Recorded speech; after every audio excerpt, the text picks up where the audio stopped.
The transport ship Galactic Unity hummed through hyperspace, carrying diplomats and military observers from 12 different species to the neutral station of Kepler 7.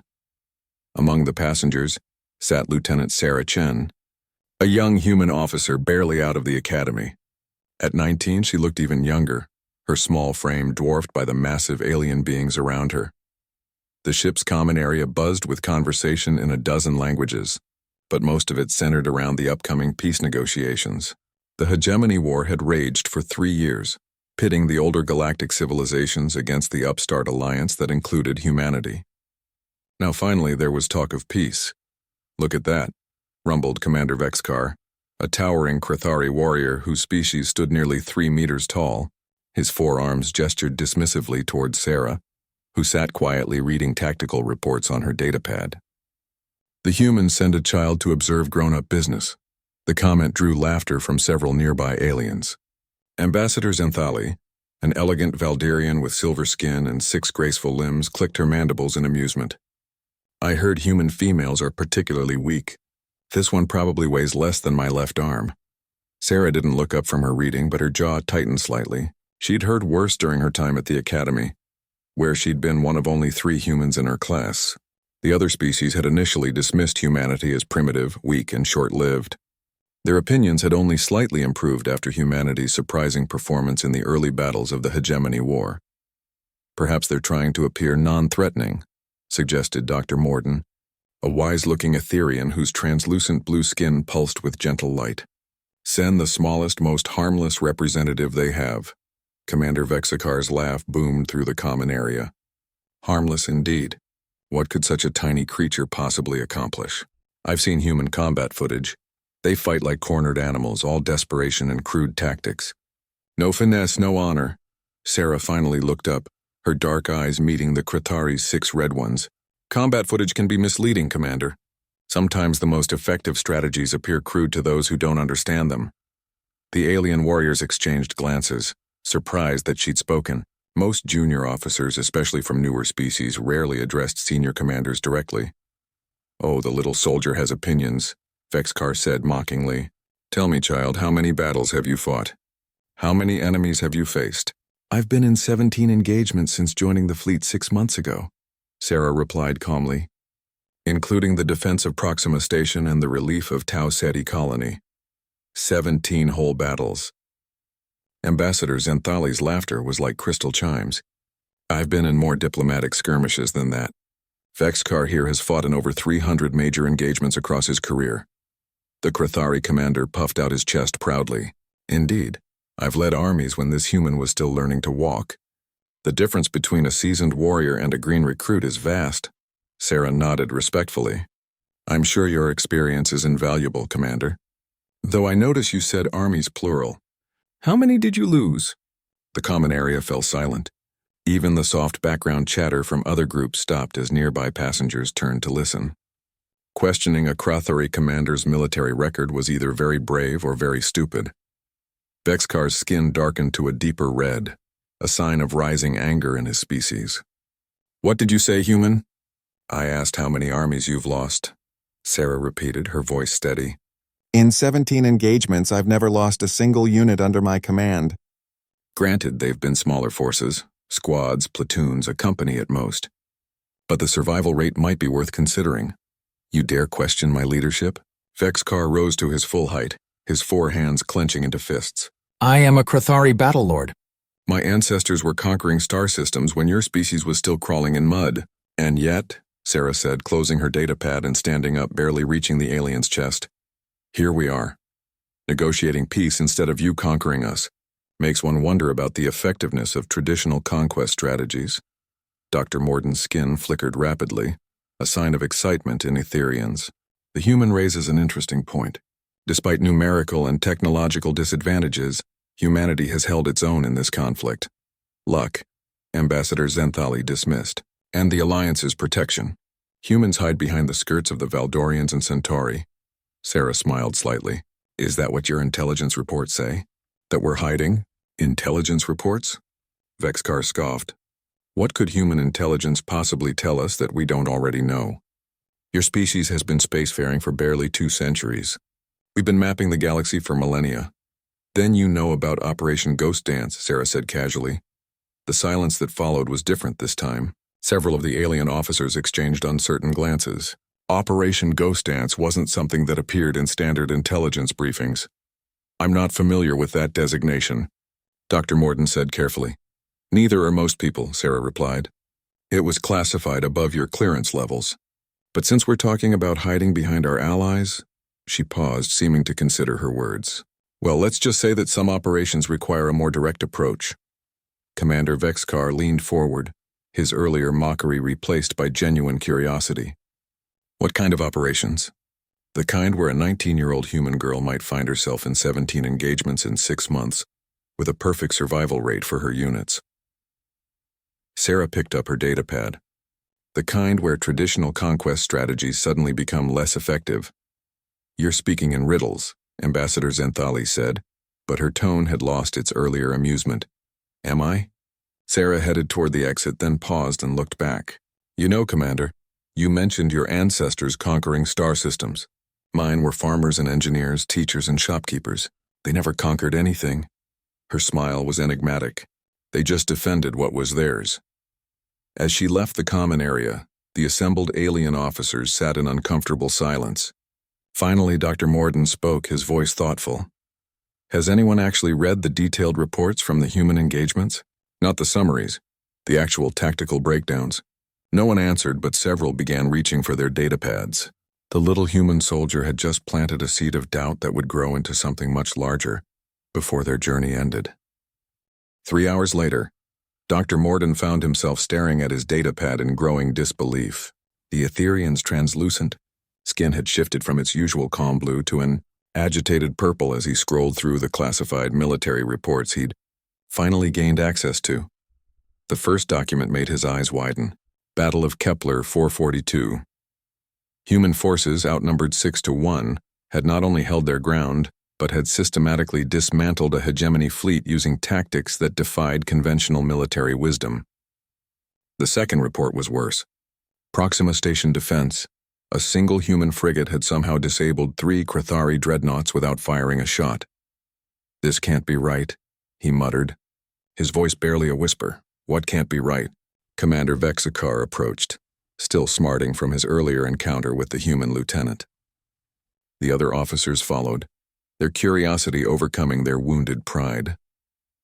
Dr. Morden looked up, his usually composed demeanor shaken. I've been reading the actual battle reports from human engagements, not the summaries we received, but the detailed tactical analyses. He paused, his skin flickering between purple and yellow. Either these reports are completely fabricated, or we've been fighting an entirely different war than the one we thought. Ambassador Zenthali settled her elegant form onto a nearby chair. What do you mean? The Battle of Ross 128, Dr. Morden began, his voice gaining strength. According to our intelligence, it was a minor skirmish where human forces retreated after minimal engagement. According to this report, a human strike team infiltrated the hegemony command ship, disabled its entire computer network from the inside, and escaped while the ship's own defense systems destroyed half the fleet in friendly fire incidents. Impossible, Vexkar growled. No one could infiltrate a hegemony command ship. Their security is designed to keep out conventional armies, Dr. Morden interrupted, not individual humans who apparently can hold their breath for 40 minutes, fit through ventilation systems built for maintenance drones, and hack computer systems while hanging upside down in zero gravity. The silence stretched uncomfortably. Captain Therdok, a methodical Centaurian who'd been quietly listening, finally spoke. What else do those reports say? Dr. Morden's skin had shifted to a deep amber, indicating extreme agitation. The Vegan incident. We were told it was a natural disaster that destroyed the hegemony mining operation. It wasn't. A single human operative spent 3 months working as a maintenance worker, slowly sabotaging critical systems until the entire facility tore itself apart. 20,000 hegemony personnel dead, and they never even knew they were under attack. One human. Ambassador Zenthali's voice had lost all its earlier condescension. That's not possible. One being cannot. The Tau Ceti relief, Dr. Morden continued, his voice growing hollow. We thought the Alliance sent a massive fleet to break the siege. They didn't. They sent 12 humans in modified scout ships. 12. They somehow convinced the hegemony fleet that a major alliance armada was approaching, causing them to abandon their positions and retreat to defensive formations. The siege was broken without a single shot being fired. Commander Vexikar's red skin had paled to orange. How could 12 scouts deceive an entire fleet? Psychological warfare beyond anything we've ever conceived, Dr. Morden replied. They broadcast fake communication chatter, deployed sensor decoys that mimicked capital ship signatures, and used some kind of temporal displacement field to make their 12 ships appear to be hundreds. He looked up from his datapad. The hegemony fleet ran from an illusion. The group sat in stunned silence. Captain Therdock was the first to speak. These tactics, they're not just unconventional. They're completely outside our understanding of warfare. That's not the worst part, Dr. Morden continued. I've been cross-referencing these incidents with our casualty reports. In 3 years of warfare, humanity has killed more hegemony personnel than the rest of the Alliance combined. But their own casualty, he paused, checking his figures again. Less than 3,000 total deaths. 3,000? Vexikar's voice was barely a whisper. In 3 years of total war? The report on Proxima Station is particularly disturbing, Dr. Morden said, his skin now cycling through colors rapidly. Lieutenant Chen's frigate, the Defiant, was the only human ship present when 3 Krathari dreadnoughts attacked. The official report says she disabled all 3 ships using an experimental weapon system. What kind of weapon? Ambassador Zenthali leaned forward. The detailed analysis suggests it wasn't a weapon at all, Dr. Morden replied. She somehow used the dreadnought's own communication systems to upload a virus that convinced their automated systems that they were under attack by their sister ships. They disabled each other while she watched. The implications hung in the air like a toxic cloud. Captain Therdock spoke first. If these reports are accurate, then human military doctrine isn't just different from ours. It's from an entirely different conceptual framework. They don't fight wars, Dr. Morden said slowly, understanding dawning in his voice. They solve problems. Every engagement is treated like a puzzle to be solved, rather than an enemy to be defeated. Commander Vexkar stood abruptly, his massive frame shaking with what his companions realized was fear rather than rage. I need to speak with Lieutenant Chen again. Why? Ambassador Zenthali asked. Because, Vexikar said, his voice hollow, I just realized that when she mentioned Operation Ghost Dance, she wasn't boasting about human achievements. She was warning us. The group looked at each other with growing unease. The small human they'd mocked just hours earlier had sat quietly among them, listening to their dismissive comments about her species' military capabilities. She'd tried to deflect their mockery with gentle corrections, had even warned them that they were operating under false assumptions.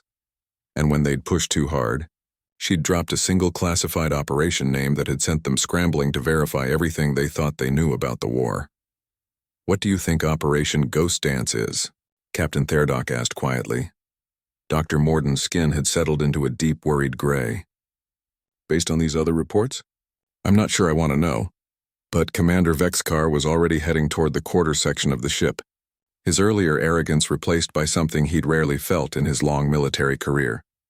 Genuine concern about what the small human soldier might be capable of. In her small cabin, Lieutenant Sarah Chen sat at her desk writing her daily report.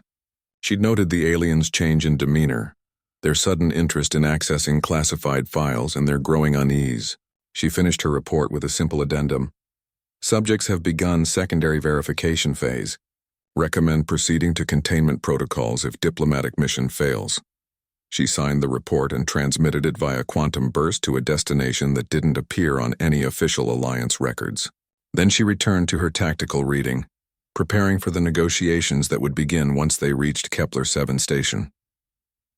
Outside her cabin, the ship continued its journey through hyperspace, carrying passengers who were only beginning to understand what they were really dealing with. Commander Vexkar stood outside Lieutenant Chen's quarters for nearly 10 minutes before finally pressing the door chime. His pride warred with his growing need to understand what his people had gotten themselves into. When the door slid open, revealing the small human in her simple gray uniform, he almost turned away. Commander, Sarah said politely, stepping aside to let him enter. I was wondering when someone would come.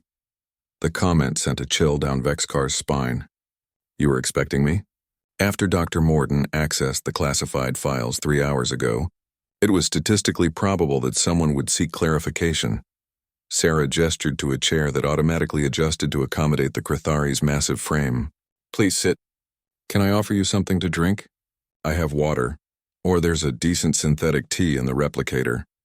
Vexacar remained standing, his forearms crossed defensively. I don't want your hospitality, human. I want answers. Of course you do. Sarah settled into her own chair, looking impossibly small compared to the towering alien warrior. What would you like to know? The reports Dr. Morden found, are they accurate? Which specific elements are you questioning? Sarah asked, pulling up her datapad. The casualty figures? The tactical analyses? The operational summaries? All of it, Vexacar said, his voice strained. The idea that 12 human scouts could deceive an entire hegemony fleet. The claim that a single operative destroyed the Vegan mining facility. The suggestion that your frigate disabled 3 of my people's dreadnoughts without firing a weapon. Sarah nodded thoughtfully. Those are all accurate, though the reports omit some relevant context. What context? The Tau Ceti mission, for example, Sarah said, scrolling through her files. The report makes it sound like we fooled the hegemony fleet through clever deception. That's only partially true. Vexcar felt a knot forming in his stomach. What's the rest of the truth? We had complete intelligence on every ship in that fleet. Their commanders' psychological profiles, their tactical preferences, their personal fears and anxieties. We knew exactly which false signals would trigger their specific responses. Sarah looked up from her pad. The deception worked because we knew them better than they knew themselves. How could you possibly have such detailed intelligence? Sarah's smile was gentle but somehow terrifying. Commander, did you know that in the past 50 years, over 2 million humans have worked throughout hegemony space? Janitors, technicians, food service workers, maintenance staff, administrative assistants. All those invisible people who keep civilization running. The knot in Vexcar's stomach tightened. I'm saying that when you're fighting humans, you're not just fighting our military. You're fighting a species that has members embedded in every level of your society, who've been quietly observing, learning, and reporting for decades. Sarah's tone remained conversational. The Vegan operation succeeded because our operative had detailed technical knowledge of every system in that facility. Knowledge gained by 300 human workers over 20 years. Vexcar sat down heavily, his chair creaking under his weight. Your entire species is an intelligence network. Not exactly, Sarah corrected. Most humans in hegemony space are just living their lives, working honest jobs, raising families. But humans are naturally curious and we tend to notice things. When someone asks us about our work, we usually answer honestly. And someone is always asking. Someone is always asking, Sarah confirmed. Usually other humans who seem friendly and interested. Sometimes we don't even realize we're providing intelligence, just sharing stories about our day with someone who understands our language and culture. The full implications crashed over Vexcar like a tidal wave. The Proxima Station incident. You didn't use an experimental weapon. No, Sarah said. I used 40 years of accumulated intelligence about Crithari military computer systems, gathered by hundreds of human technicians who'd worked on similar ships. I knew exactly which commands to input to trigger the automated defense protocols. 40 years, Vexacar repeated numbly. You've been preparing for this war for 40 years. Longer, Sarah said. Humans started really paying attention after first contact, when we realized how many species saw us as primitive and weak. We decided that if we couldn't match your technology or physical capabilities, we'd have to understand you better than you understood yourselves. Vexacar's red skin had gone completely pale. Operation Ghost Dance, what is it? Sarah was quiet for a long moment, studying the massive alien warrior. Finally, she spoke. Operation Ghost Dance is what happens if the peace negotiations fail. What does that mean? It means that every human currently living and working in hegemony space, all 2 million of them, receives the same signal simultaneously. Sarah's voice remained calm, almost gentle. They stop being invisible workers and start being soldiers. The cabin fell silent except for the soft hum of the ship's engines. Vexcar tried to process what he was hearing. 2 million sleeper agents. Not agents, Sarah corrected. Citizens who've been quietly trained and positioned over the course of 50 years. Citizens who know every weakness, every secret, every vulnerability of the civilization they've been living in. That's impossible. We would have detected such a massive conspiracy. Sarah shook her head. It's not a conspiracy, Commander. It's just humans being human. We adapt to our environment. We learn how things work and we help each other. The only unusual part is that someone occasionally asks us to write down what we've learned. Vexcar stood up abruptly, pacing the small cabin. This is insane. No species could coordinate something like this. You're thinking about it wrong, Sarah said patiently. We didn't coordinate it. We just did it. Humans have been doing this kind of thing for millennia. When we moved into new territories on Earth, we didn't conquer. We integrated, learned, adapted, and then changed the environment to suit us better.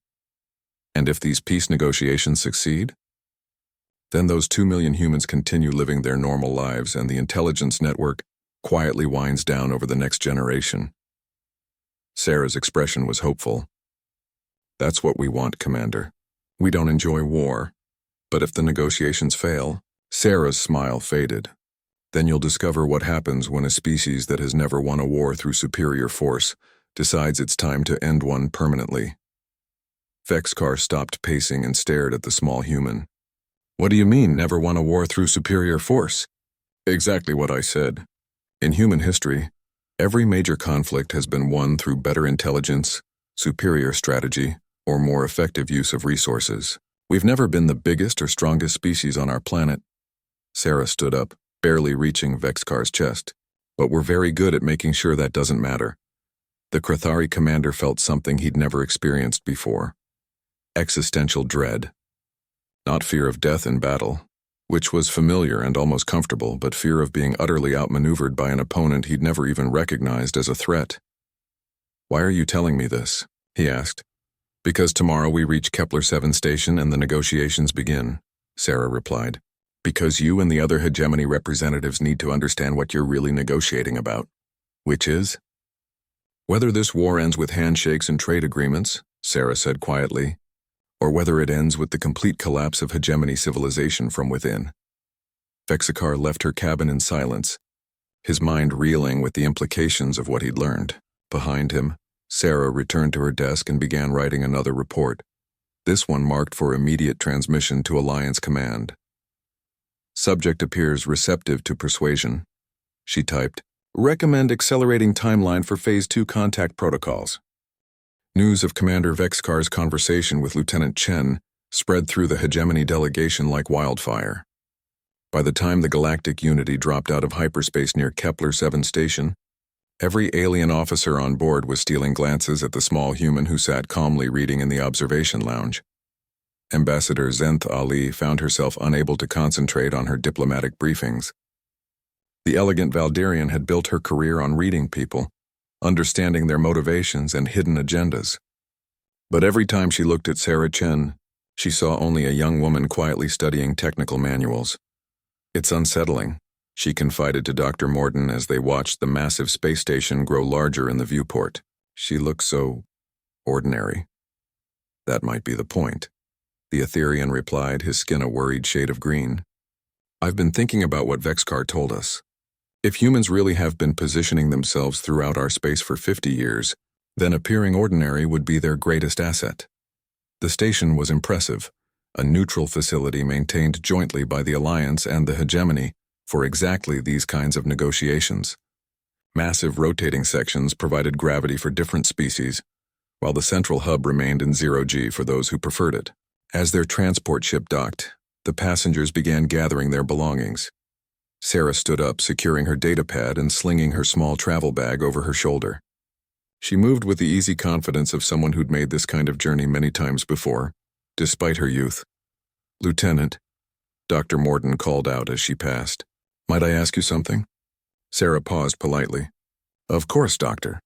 This intelligence network you described to Commander Vexcar, how long did it take to establish? We didn't establish it, Sarah replied. It evolved naturally. Humans have always been curious about how things work. When we found ourselves living among other species, we naturally started learning about their cultures, their technologies, their societies.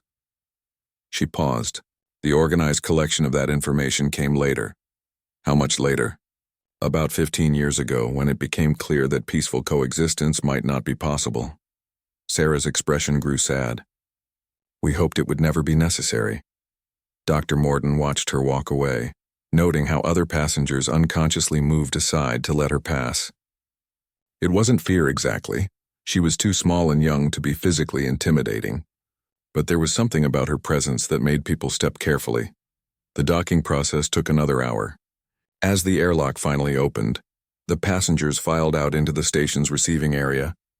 The space was enormous, designed to accommodate beings of vastly different sizes and environmental needs.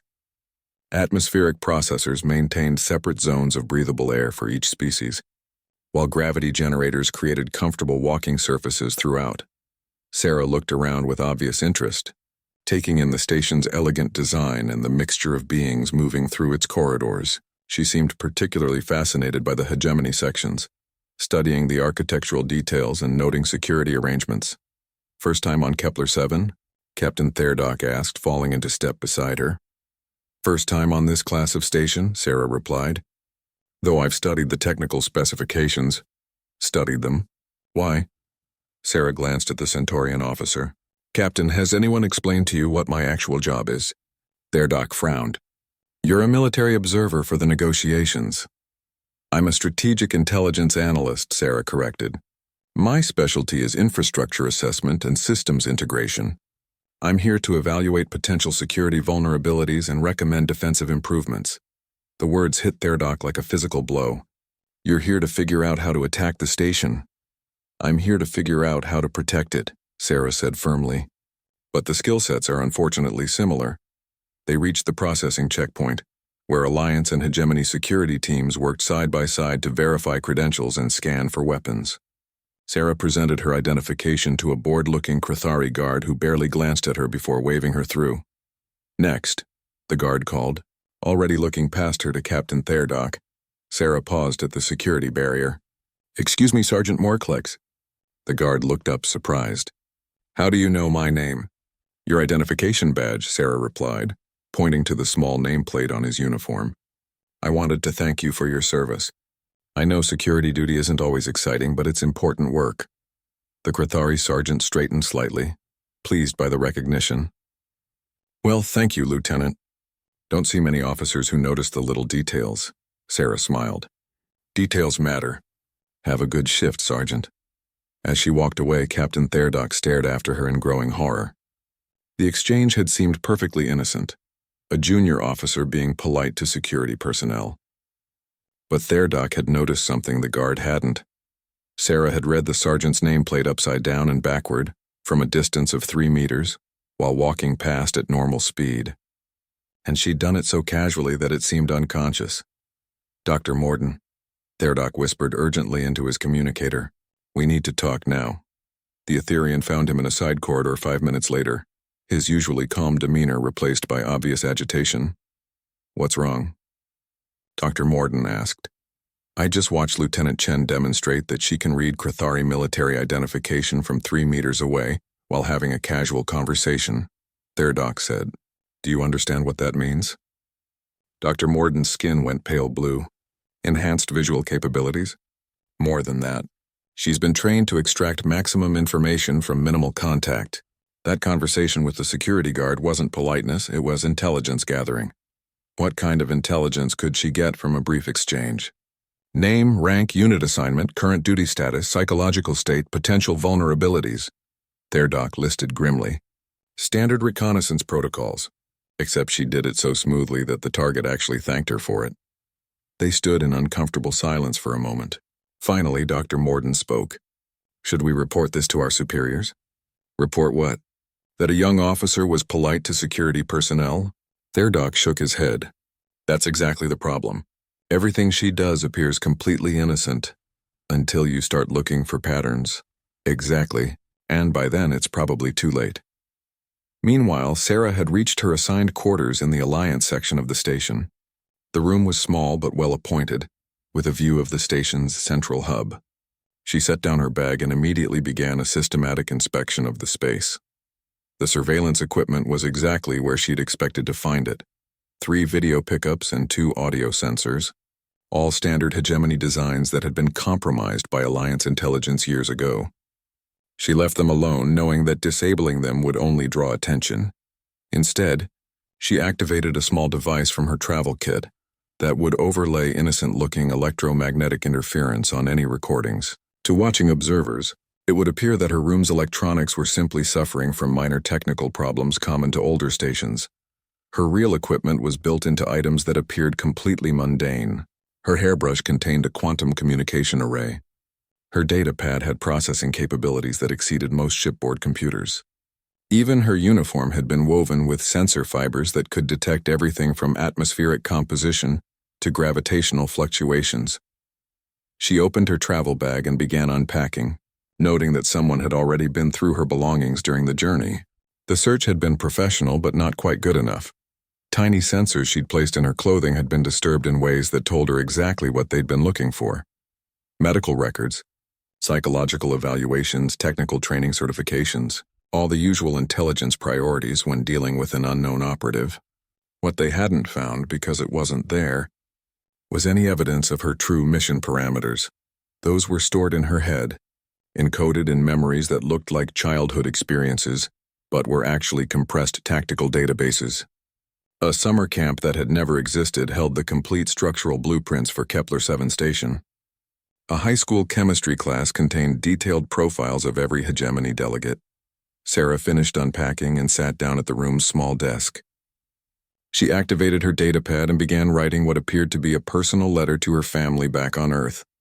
In reality, it was a situation report that would be automatically decoded and forwarded to Alliance intelligence. "The new job is going well," she typed. "My colleagues are very interested in learning about human culture. I think we're going to have some fascinating conversations in the days ahead." She finished the letter and transmitted it through normal civilian channels. Then she returned to her technical manuals, preparing for the real work that would begin tomorrow when the formal negotiations started. Outside her window, the massive space station continued its slow rotation, bringing together species that had been enemies for years in the hope of finding peace.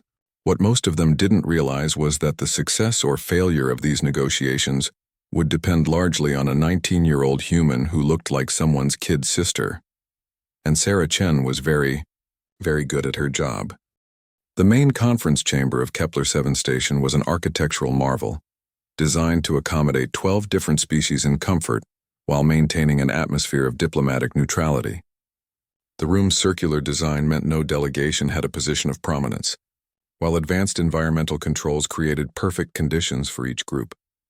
Sarah entered with the Alliance delegation, her small form almost lost among the towering ambassadors and military advisors. She carried a simple datapad and wore the same modest gray uniform she'd worn aboard the transport. To most observers, she appeared to be exactly what her credentials claimed: a junior intelligence officer assigned to observe and learn. The hegemony delegation was already seated when they arrived.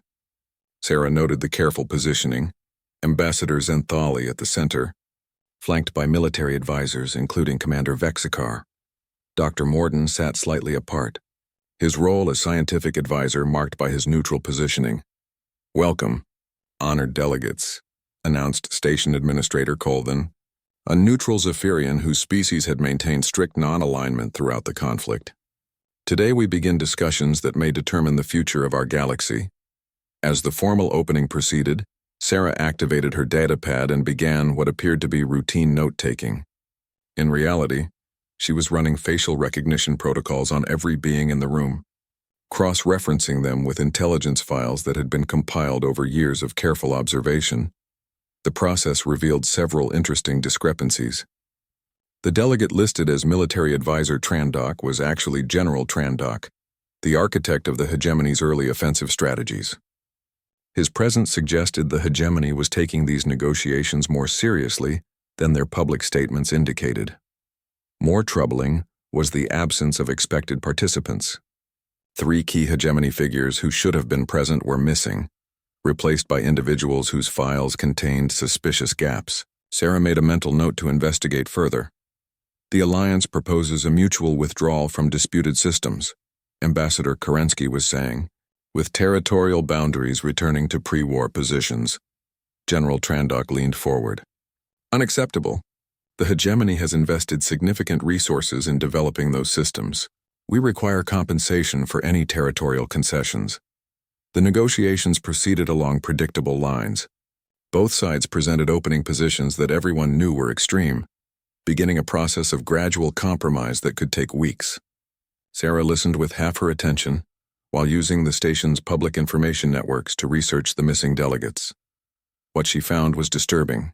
All three had been involved in the development of the hegemony's most sensitive military projects. Their absence from these negotiations suggested either they were working on something too important to interrupt, or they were dead.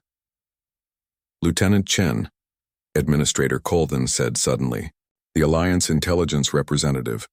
Would you share your assessment of current military dispositions? Sarah looked up from her data pad, aware that every eye in the room was now focused on her. The question was clearly intended to put her on the spot, testing how the junior human would handle formal diplomatic pressure. Thank you, Administrator, she said, standing up. Despite her small stature, her voice carried clearly through the chamber. Current military dispositions reflect a strategic stalemate that favors neither side. General Trandok's mandibles clicked in what might have been amusement. An interesting assessment from such a young officer. Perhaps you could elaborate? Certainly, General. Sarah activated her datapad's projection system, displaying a three-dimensional map of the contested regions. Hegemony forces maintain superior numbers and firepower in 7 of 12 disputed systems.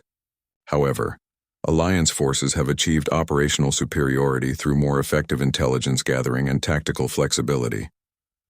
Tactical flexibility, Ambassador Zenthali repeated, an interesting euphemism for running away. Sarah's expression didn't change. I prefer to think of it as choosing when and where to engage for maximum strategic advantage. She manipulated the display, highlighting specific systems. For example, the hegemony's withdrawal from the Cygnus sector wasn't a tactical victory for Alliance forces. It was a strategic repositioning by Hegemony Command to avoid a trap that would have cost them their entire Third Fleet. The chamber fell silent. General Trandok was staring at the display with obvious shock. The Cygnus withdrawal had been classified at the highest levels of Hegemony Command. There was no way a junior Alliance officer should know the real reasons behind it. How could you possibly know about our strategic planning? Trandok demanded. Sarah met his gaze calmly. General, with respect, your strategic planning has been an open book to Alliance intelligence for over 2 years. The only question was whether we wanted to act on what we knew. Dr. Morden's skin had shifted to a deep purple, indicating extreme agitation. You're saying you've had access to our classified military communications? Not just communications, Sarah replied. Complete operational plans, personnel files, technical specifications, resource allocation schedules. She paused, letting the implications sink in. The Alliance has detailed intelligence on every major hegemony military operation since the Battle of Proxima. Commander Vex Carr stood up abruptly, his massive form radiating barely controlled fury. Impossible. Our communications are quantum encrypted with rotating keys. No one can break our security. You're absolutely right, Sarah agreed. Your encryption is unbreakable, which is why we never tried to break it. Then how? We read it before you encrypted it, Sarah said simply, or after you decrypted it, or sometimes both. The implications hit the hegemony delegation like a physical blow. Ambassador Zenthali was the first to speak, her voice barely above a whisper. You have people inside our command structure. We have people everywhere, Sarah corrected. Technicians who maintain your communication systems. Clerks who file your operational reports. Janitors who empty the trash bins in your planning rooms. Food service workers who listen to conversations in your officers' mess halls. General Trandok's face had gone completely pale. The humans we hired. They're all spies. They're all potential intelligence sources, Sarah said. Most of them don't even know they're providing information. They just answer questions when other humans ask about their work, share stories about their day, complain about their bosses. She shrugged. It's human nature to be social. Administrator Colden was frantically consulting his datapad. I'm seeing reports of increased communication activity throughout the station. Multiple quantum burst transmissions from both delegations. Sarah nodded. Both sides are probably verifying what I've just told you. The Alliance delegation is confirming that I'm authorized to make these revelations. The Hegemony delegation is checking whether their secure communications have been compromised. And have they? Dr. Morden asked, though his expression suggested he already knew the answer. Every conversation you've had since boarding the transport ship has been monitored and analyzed, Sarah confirmed, including your private discussions about Operation Ghost Dance. The chamber erupted in chaos. Hegemony delegates shouted accusations while Alliance representatives tried to maintain order. Administrator Colvin was calling for security. In the midst of it all, Sarah sat down calmly and returned to her note-taking. Order. Administrator Colvin finally managed to restore quiet. Lieutenant Chen, these are extremely serious allegations. Do you have proof? Sarah touched her datapad, and the main display lit up with classified Hegemony documents. Operational plans, communication transcripts, personnel files, thousands of pages of material that should have been secure. This is just a sample, she said. We have approximately 40 million documents from Hegemony sources dating back 3 years. Would you like me to display something specific? General Trandok sat down heavily, his expression that of a being who'd just realized his entire worldview was wrong. What do you want? He asked quietly. Peace, Sarah replied. That's why we're here. The Alliance could have ended this war months ago using the intelligence we've gathered. Instead, we chose to pursue negotiations. Why? Ambassador Zenthali asked. If you have such overwhelming advantages, why negotiate at all? Sarah's expression grew sad. Because we don't want to be the species that destroyed galactic civilization. We want to be the species that helped save it. The room fell silent as the implications of her words sank in. Finally, Dr. Morden spoke. What happens if these negotiations fail? Sarah looked directly at him, her young face showing no emotion. Then we stop pretending that this war was ever about territory or resources, and we start treating it as what it really is, a fundamental question about whether humanity has a place in this galaxy. And if the answer is no? Sarah's smile was gentle and terrifying. Then we make sure the question becomes irrelevant. The negotiations were suspended for the day as both sides retreated to emergency sessions. But everyone in the chamber understood that the real negotiations were just beginning. And the small human who looked like someone's kid sister held more cards than anyone had imagined possible. The emergency session of the Hegemony delegation lasted 6 hours. In a secure conference room deep within their section of the station, the most powerful military and political leaders of a dozen species tried to comprehend how their entire strategic position had become obsolete overnight. The quantum burst confirmations are coming in, General Trandok announced, his voice hollow. Every major operation we've planned in the last year has been known to Alliance intelligence in advance. They knew about the Vega offensive before we'd finished deploying our forces. Ambassador Zenthali's elegant features were twisted with frustration. How is this possible? We vetted every human worker, every contractor, every service provider, background checks, psychological evaluations, loyalty assessments, all of which were probably administered by humans, Dr. Morden observed, his skin cycling through shades of gray. If Lieutenant Chen is correct about the scope of their infiltration, then the humans were investigating themselves. Commander Vexkar slammed his fist on the table, causing the solid metal surface to buckle. We're talking about millions of beings.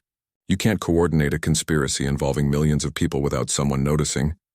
It's not a conspiracy, came a voice from the doorway. It's just human nature. The Hegemony delegate spun around to find Sarah Chen standing in the entrance to their secure conference room. She was alone, carrying only her datapad, and looked completely at ease despite being surrounded by beings who could crush her without effort. How did you get in here? General Trandok demanded. This room is under maximum security. I walked in, Sarah replied, stepping inside and letting the door close behind her. Your security system has a routine maintenance override that activates when specific technical conditions are met. I convinced the station's computer that those conditions existed. Dr. Morden's scientific curiosity overcame his alarm. How? I told it that atmospheric pressure in this section had dropped below safety parameters, Sarah explained. Standard protocols require immediate access for emergency repairs. The system unlocked the doors and disabled recording devices to protect sensitive equipment from pressure damage. But the atmospheric pressure is normal. Ambassador Zenthali protested. According to the sensors I temporarily modified, it wasn't. Sarah sat down at the table uninvited, placing her datapad in front of her. I have approximately 12 minutes before the system runs a full diagnostic and discovers the discrepancy. The hegemony delegates exchanged uncertain glances. Finally, General Trandok spoke. What do you want? To explain something that I think you're misunderstanding, Sarah said. You keep thinking about human infiltration as if it were a planned military operation. It's not. It's an evolutionary adaptation. What do you mean? Dr. Morden leaned forward, his scientific training overriding his political concerns. When humans first achieved interstellar travel, we discovered something troubling, Sarah began. Every other spacefaring species was bigger, stronger, smarter, or more technologically advanced than we were. Traditional military solutions weren't viable. So you developed this intelligence network, Vexkar said. We developed a survival strategy, Sarah corrected. Humans have always been successful as a species because we're adaptable. We integrate into new environments, learn how they work, and then modify them to better suit our needs. She activated her datapad, displaying a timeline that stretched back centuries. When humans moved into new territories on Earth, we didn't conquer the native populations. We learned their languages, adopted their customs, married into their families. Within a generation or two, we were indistinguishable from locals. Cultural assimilation, Dr. Morden mused. But that's vastly different from systematic intelligence gathering. Is it? Sarah asked. When a human technician learns how to repair Krathari ship systems, is that assimilation or intelligence gathering? When a human administrator learns the chain of command in a Valdarian government office, is that cultural adaptation or espionage? The question hung in the air as the delegates considered its implications. Ambassador Zenthali was the first to speak. You're saying the intelligence network arose naturally from human integration efforts. I'm saying there is no intelligence network, Sarah replied. There are just humans living their lives in a galaxy dominated by other species. They learn what they need to learn to survive and succeed. They share information with other humans because that's what humans do. But someone coordinates it, General Trandok insisted. Someone compiles the information, analyzes it, turns it into actionable intelligence. Sarah nodded. That part is organized. When it became clear that peaceful coexistence might not be possible, certain humans began systematically collecting the knowledge that was already being gathered naturally. How many humans are involved in the organized collection? Dr. Morden asked. Define involved, Sarah said. If you mean people who consciously gather intelligence for military purposes, maybe 50,000. If you mean people who occasionally answer questions from other humans about their work and daily lives, probably all of them. Commander Vexkar's red skin had gone pale. All of them? Every human in hegemony space has contributed something to our understanding of your civilizations, Sarah confirmed. Even if it was just describing the layout of their workplace or explaining how their local government functions. This is impossible to defend against, Ambassador Zenthali said quietly. How do you stop an entire species from being curious about their environment? You don't, Sarah agreed, which is why we need to find another solution. She manipulated her datapad and the display shifted to show the current state of the war. Territory controlled by each side, resource allocation, military dispositions, all of it laid out in perfect detail. The hegemony has 3 choices, Sarah continued. First, you can continue this war, in which case we will systematically dismantle your military capabilities using the intelligence we've gathered. Your forces will find themselves fighting an enemy that knows their plans before they're finalized. Second choice, General Trandok asked grimly. You can attempt to remove all humans from hegemony space, Sarah said. Deportation, internment, or worse, in which case Operation Ghost Dance activates automatically, and those 2 million humans become active saboteurs rather than passive observers. And the third choice? Peace, Sarah said simply. Real peace, not just a temporary ceasefire. The kind of peace where humans can continue living and working throughout the galaxy without anyone worrying about whether they're gathering intelligence. Dr. Morden's skin was cycling through colors rapidly. How do we know you'd honor such a peace? How do we know the intelligence gathering would actually stop? Because it would be unnecessary, Sarah replied. Humans only started paying close attention to your military capabilities when it became clear you might use them against us. Remove the threat, and we'll go back to being more interested in your art, your literature, your cuisine.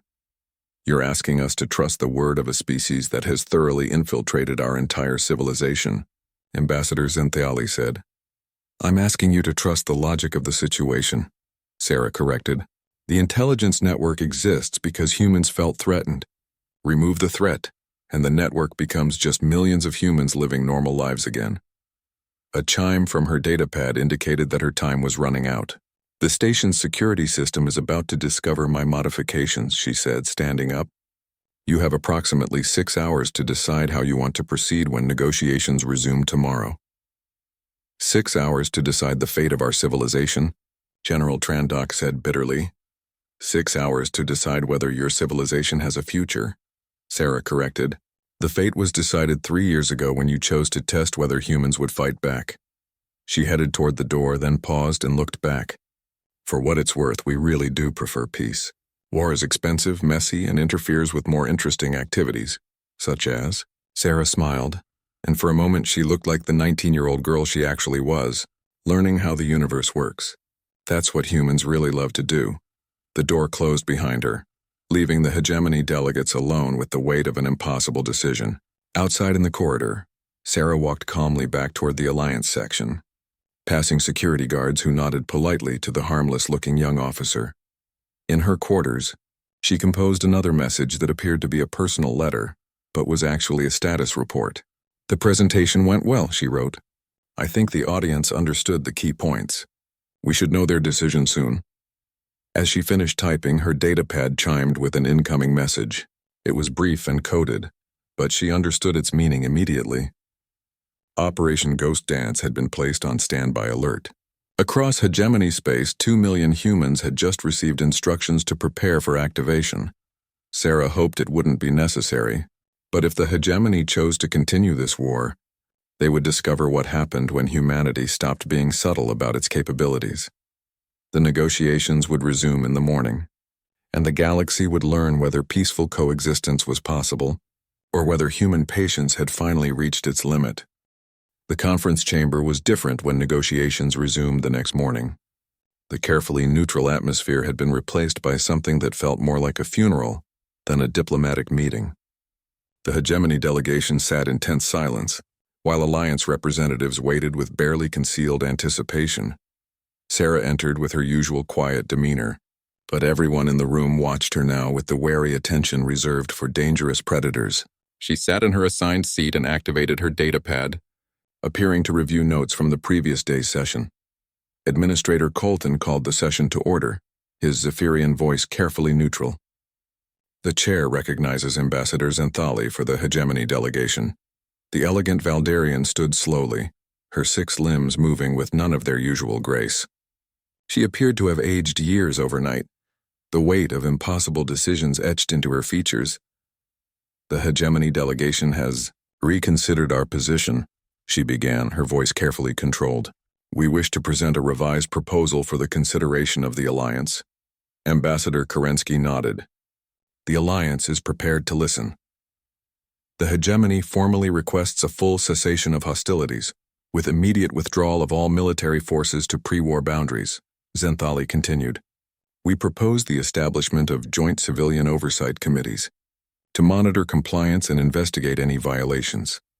The terms were so far from the hegemony's opening position that several Alliance delegates looked genuinely surprised.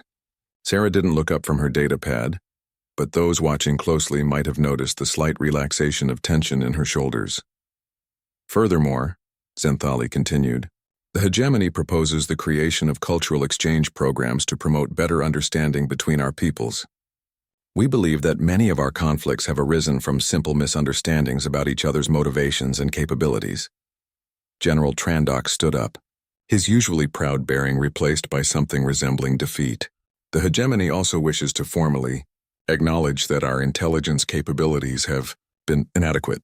We propose the establishment of joint intelligence, sharing protocols to prevent future misunderstandings, Dr. Morden added.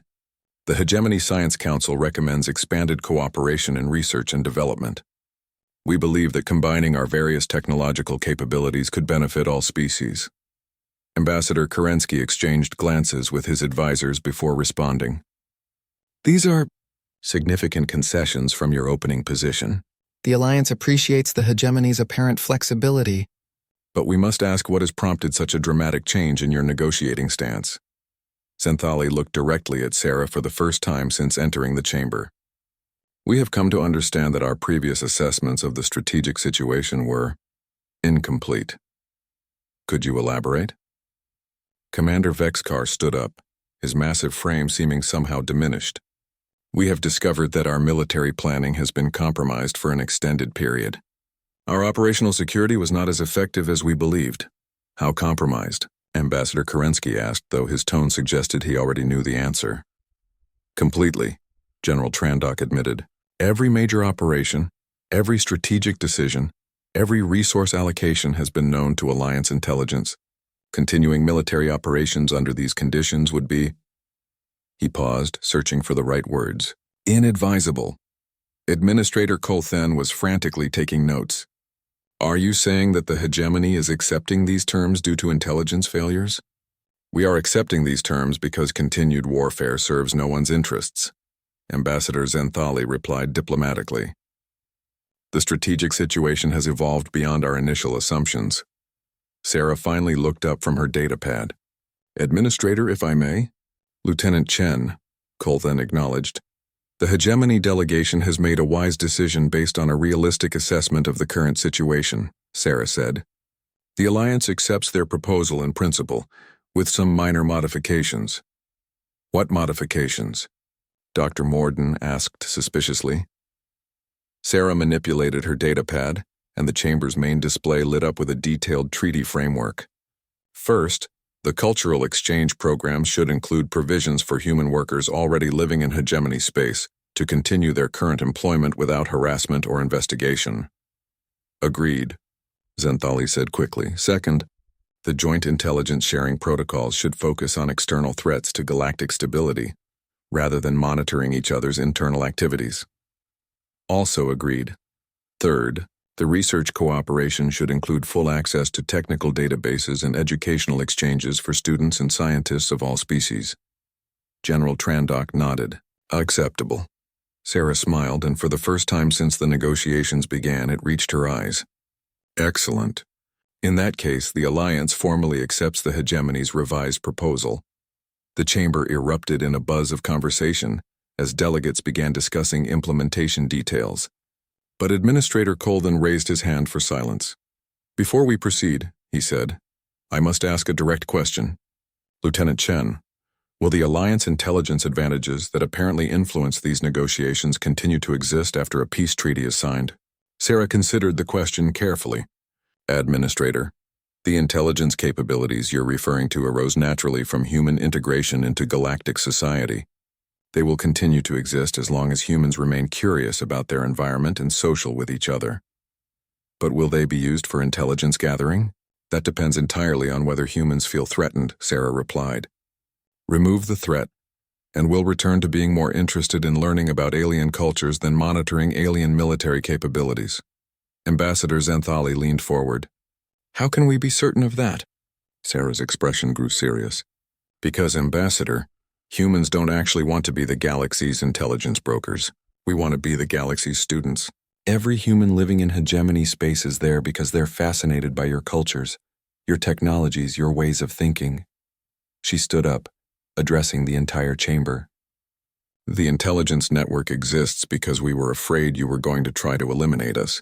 Remove that fear, and we'll go back to asking questions about your art, your philosophy, your cuisine.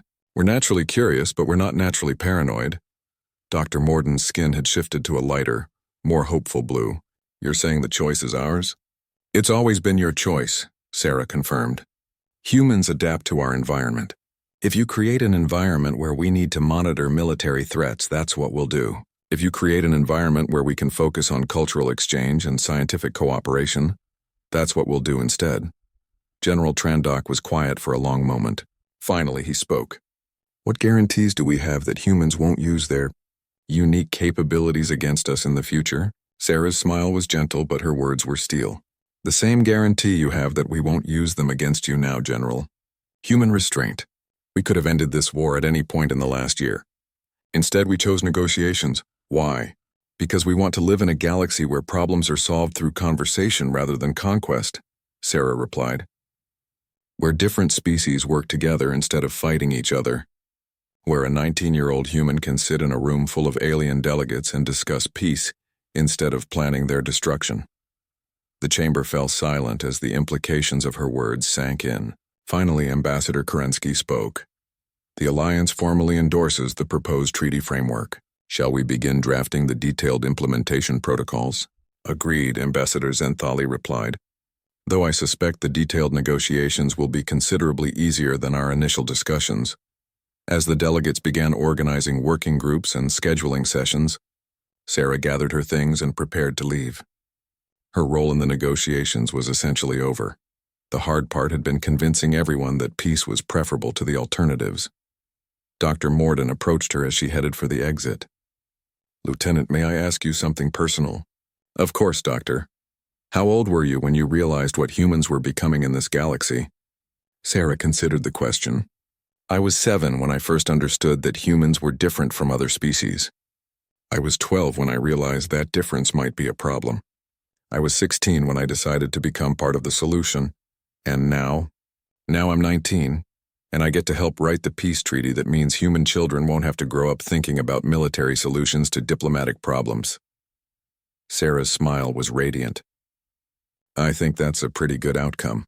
As she left the chamber, the delegates behind her were already deep in discussion about implementation timelines and monitoring protocols.